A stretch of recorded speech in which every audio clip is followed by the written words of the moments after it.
Government college Kotputli associate professor. आज के व्याख्यान में मैं आपको अंतर्राष्ट्रीय संबंध जो कि बीए पार्ट 3 का द्वितीय प्रश्न पत्र है, उसमें मैंने आपको पूर्व के व्याख्यानों में मैंने आपको शीत युद्ध क्या है, शीत युद्ध की प्रकृति, शीत युद्ध के विस्तार के कौन कौन से चरण हैं, इसमें हम पहले, दूसरे और तृतीय चरण और चतुर्थ चरण का अध्ययन कर चुके हैं। और अब मैं आज आपको सामने शीत युद्ध के विस्तार का 5वां चरण कब से कब तक था, उस कालखंड में कौन कौन सी घटनाएं घटित हुई, और शीत युद्ध का 6ठा चरण कौन से कालखंड में था, और उस काल में कौन कौन सी घटनाएं घटित हुई जिसने कि विश्व राजनीति में शीत युद्ध के कारण खतरे को, विश्व शांति की सुरक्षा को खतरे में डाल दिया था। कौन कौन सी घटनाएं हुई, आज के व्याख्यान में मैं आपके सामने उन घटनाक्रमों का या उन चरणों का उल्लेख कर रही हूँ। जैसा कि 1962 के बाद शीत युद्ध में आपको पता है शिथिलता आने लगी, और शीत युद्ध में जहाँ और इस काल में जहाँ एक और शीत युद्ध में शिथिलता हुई, दूसरी महाशक्तियों में प्रतिस्पर्धा भी बनी रही। तो शीत युद्ध का जो 5वां चरण था वो 1963 से 1979 था। इस युग में कौन कौन सी घटनाएं हुई, पहले थी परमाणु परीक्षण प्रतिबंध संधि।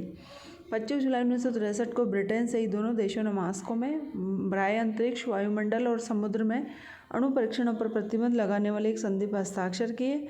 और अमेरिकी जनता के नाम अपने एक भाषण में केनेडी ने इस संधि को, अर्थात परमाणु परीक्षण प्रतिबंध संधि को, शीत युद्ध की समाप्ति की दिशा और युगों से विश्व शांति की दिशा में किए जाने वाले प्रयासों के मार्ग में ऐतिहासिक चिन्ह बताया। और यह कहा कि यह संधि सत्युग लाने वाली नहीं है, संघर्षों को कम नहीं करेगी, किंतु ये एक महत्वपूर्ण कदम है शांति की और विवेक की दिशा में और युद्ध से विपरीत दिशा में। इसी कालखंड में हॉटलाइन समझौता 1963 में हुआ, जिसके तहत कि वाशिंगटन और कैम्ब्रिज में टेलीफोन और रेडियो से सीधा संपर्क स्थापित करने का समझौता हुआ, जिसे हॉटलाइन एग्रीमेंट कहते हैं। इस संपर्क का उद्देश्य महत्वपूर्ण अंतर्राष्ट्रीय संकट के समय दोनों महाशक्तियों में सीधा संपर्क स्थापित करके भूल अथवा आकस्मिक दुर्घटना से छिड़ने वाले युद्ध के संकट का निवारण करना था। तीसरा था परमाणु अप्रसार संधि। 1968 में सोवियत संघ, अमेरिका और ब्रिटेन ने मिलकर अन्य देशों के साथ परमाणु अप्रसार संधि पर हस्ताक्षर किए। इस संधि में कहा गया कि परमाणु अस्त्र संपन्न राष्ट्र परमाणु अस्त्र विहीन राष्ट्रों को परमाणु अस्त्र प्राप्त करने में किसी प्रकार की सहायता नहीं करेंगे। इसी कालखंड में मॉस्को बॉन समझौता हुआ, सोवियत संघ और पश्चिमी जर्मनी के बीच 1970 में यह समझौता हस्ताक्षरित हुआ। और यह माना जाता है कि मॉस्को बॉन समझौते ने शीत युद्ध की जड़ को ही समाप्त कर दिया। इस समझौते द्वारा मॉस्को और बॉन ने शक्ति प्रयोग का परित्याग किया और वस्तुस्थिति को स्वीकार किया। इसी के साथ बर्लिन समझौता हुआ, जिसमें अमेरिका, ब्रिटेन, फ्रांस और सोवियत संघ के प्रतिनिधियों के बीच पश्चिम बर्लिन के बारे में अगस्त 1971 में यह समझौता हुआ। इस समझौते के अनुसार पश्चिम बर्लिन के लोग पूर्वी बर्लिन जा सकेंगे। इस तरह से पश्चिमी जर्मनी से पूर्वी बर्लिन जाने पर भी रुकावट नहीं रहेगी।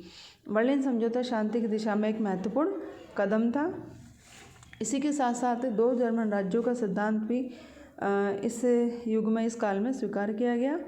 और इस पूर्वी और पश्चिमी जर्मनी के बीच सामान्य संबंध स्थापित करने के लिए प्रयास किए गए। इसलिए 19 नवंबर 1972 को पश्चिमी जर्मनी की राजधानी बॉन में इन दोनों देशों के प्रतिनिधियों ने एक संधि पर हस्ताक्षर किए, जिसके फलस्वरूप दोनों जर्मन राज्यों के बीच पिछले 23 वर्षों से चली आ रही तनातनी समाप्त हो गई और दोनों जर्मन राज्यों ने एक दूसरे के अस्तित्व को स्वीकार कर लिया और अनेक मानवीय क्षेत्रों में सहयोग करने का उन्होंने वादा किया।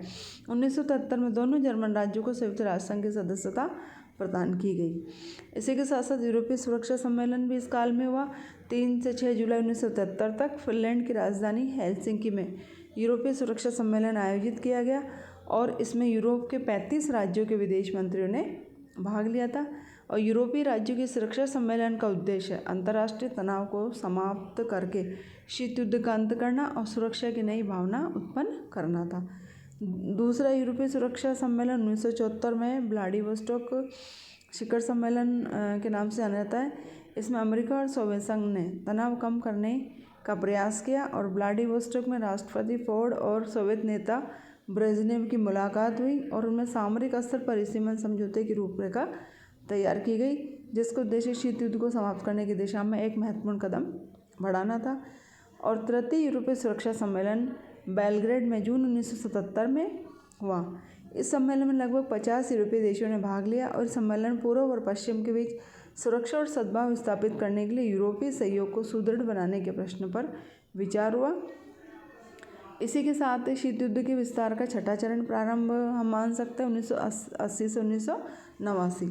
तो शीत युद्ध के विस्तार का जो छठा चरण था, ये माना जाता है कि इस काल में महाशक्तियों में सहयोग के साथ साथ प्रतिस्पर्धा भी चलती रही।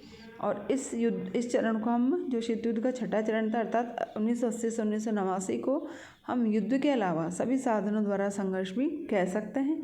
और कुछ लोग इसे दूसरा शीत युद्ध या सेकंड कोल्ड वार के नाम से भी जानते हैं। वैसे तो इस नए शीत युद्ध का प्रारंभ राष्ट्रपति रीगन के सत्ता में आते ही अमेरिका को पुनः कार्य पर लगाने, अस्त्र उद्योग को बढ़ावा देने, मित्र राष्ट्रों को पुनः शस्त्रीकरण करने, शस्त्रों की होड़ को तेज करने और सोवियत संघ के प्रति कठोर नीति अपनाने की घोषणा से माना जाता है। लेकिन इससे पूर्वी द्वितांत काल में अनेक अंतर्राष्ट्रीय मुद्दों और समस्याओं पर अमेरिका और सोवियत संघ ने अलग अलग पक्षों का समर्थन किया। जैसे कि 1971 में बांग्लादेश का जो स्वाधीनता संघर्ष हुआ, उसमें अमेरिका ने पाकिस्तान का साथ दिया और सोवियत संघ ने भारत का पक्ष लिया। इसी तरह पश्चिमी एशिया के संघर्ष में अमेरिका ने इजराइल की पीठ थपथपाई, उसका साथ दिया, तो सोवियत संघ ने हमेशा अरबों का पक्ष लिया। इसी तरह सोवियत संघ ने क्यूबा में मिलकर अंगोला में अमेरिकी, चीन और दक्षिण अफ्रीका की यूनिटा को समर्थन देने के संयुक्त प्रयासों को विफल किया। और 1977 में इथियोपिया सोमालिया विवाद में सोवियत संघ ने सोमालिया के विरुद्ध इथियोपिया को हथियार दिए और अमेरिका ने सोमालिया की सहायता की। इसी समय पश्चिमी देश दक्षिण अफ्रीका की रंगभेद नीति का समर्थन करते और सोवियत संघ इसका कट्टर विरोधी बना रहा। अमेरिकी राष्ट्रपति कार्टर ने क्यूबा में सोवियत सेना की उपस्थिति पर जहाँ चिंता प्रकट की, और नाटो शिखर सम्मेलन में भी कार्टर ने वारसा शक्तियों की सैनिक क्षमताओं की चर्चा करते हुए नाटो शक्तियों के आधुनिकीकरण पर जोर दिया। 1979 में जब अफगानिस्तान में सोवियत संघ का हस्तक्षेप हुआ तो अमेरिका ने बहुत हल्ला मचाया और राष्ट्रपति कार्टर ने अफगानिस्तान में सोवियत संघ के हस्तक्षेप को विश्व शांति के लिए गंभीर खतरे की संज्ञा दी। और राष्ट्रपति कार्टर के शासनकाल के उत्तरार्ध के दिनों में सोवियत संघ के साथ संबंधों में निरंतर बिगाड़ के कारण जिस तरह की राजनीतिक स्थिति पैदा हुई, उसे अमेरिका और सोवियत संघ में एक प्रकार के शीत युद्ध का नवीनीकरण हो गया। इसी तरह 1983 में जब दक्षिण कोरिया के विमान को सोवियत संघ ने मार गिराया तो अमेरिका ने इसकी सबसे ज़्यादा विरोध किया। इसकी अमेरिका में सबसे ज़्यादा तीखी प्रतिक्रिया हुई और सोवियत विमान से आने वाले वहाँ के विदेश मंत्री श्री ग्रोमिको को अमेरिका ने आवश्यक सुरक्षा प्रदान करने में भी असमर्थता प्रकट कर दी। इस पर सोवियत संघ की सरकार ने ये मांग की कि संयुक्त राष्ट्र मुख्यालय को अमेरिका से हटाया जाए। और इसी तरह 1986 में अमेरिकी स्टार वार कार्यक्रम हुआ। इसकी भी सोवियत संघ ने खूब आलोचना की और अमेरिका की इस कार्रवाई के विरोध में सोवियत संघ ने भी जवाबी कार्रवाई प्रारंभ कर दी। और फरवरी 1987 में सोवियत संघ ने अपने ऊपर लगाए गए प्रतिबंधों को समाप्त करते हुए परमाणु परीक्षण किया और अमेरिका को ये चेतावनी दी कि यदि 1987 में अमेरिका ने परमाणु परीक्षण किया तो वह भी पुनः से शुरू कर देगा। अब शीत युद्ध का अंतर्राष्ट्रीय राजनीति पर क्या प्रभाव पड़ा, इस पर भी मेरा आज का व्याख्यान आधारित है। जैसे कि विश्व का अंतर्राष्ट्रीय राजनीति में क्या हुआ कि विश्व दो गुटों में विभाजित हो गया। एक गुट का नेता अमेरिका था, दूसरे गुट का सोवियत संघ था और दोनों महाशक्तियाँ अंतर्राष्ट्रीय समस्याओं का अंतर्राष्ट्रीय समस्याओं पर अपने अपने दृष्टिकोण से विचार करने लगी। इसी तरह आतंक और अविश्वास के दायरे का विस्तार हुआ दोनों महाशक्तियों में और जिसके कारण कि पूरे विश्व में आतंक और अविश्वास का दायरा बढ़ता ही चला गया और आणविक युद्ध की संभावना का भय बढ़ने लगा क्योंकि 1945 में आणविक शस्त्र का अमेरिका ने हिरोशिमा और नागासाकी के ऊपर आक्रमण करके परमाणु युद्ध का सूत्रपात कर दिया था। और ये महसूस किया गया कि अगर अगला परमाणु युद्ध होगा तो बहुत ही भयंकर आणविक युद्ध होगा। इसी तरह सैनिक संधि और सैनिक गठबंधनों का जैसे नाटो, सीटो, सेंटो, वार्सा आदि सैनिक संगठनों का दोनों संगठनों का निर्माण हुआ और सोवियत संघ ने इसके प्रत्युत्तर में वार्सा संधि संगठन का निर्माण किया और विश्व में शस्त्रीकरण की अविरल प्रतिस्पर्धा दौड़ने लग गई और अंतर्राष्ट्रीय राजनीति में सैनिक दृष्टिकोण का पोषण हुआ और संयुक्त राष्ट्र संघ एक बिल्कुल पंगु संस्था बनकर रह गई कि जहाँ सब कोई भाषण देते थे लेकिन सुनता कोई भी किसी का नहीं था।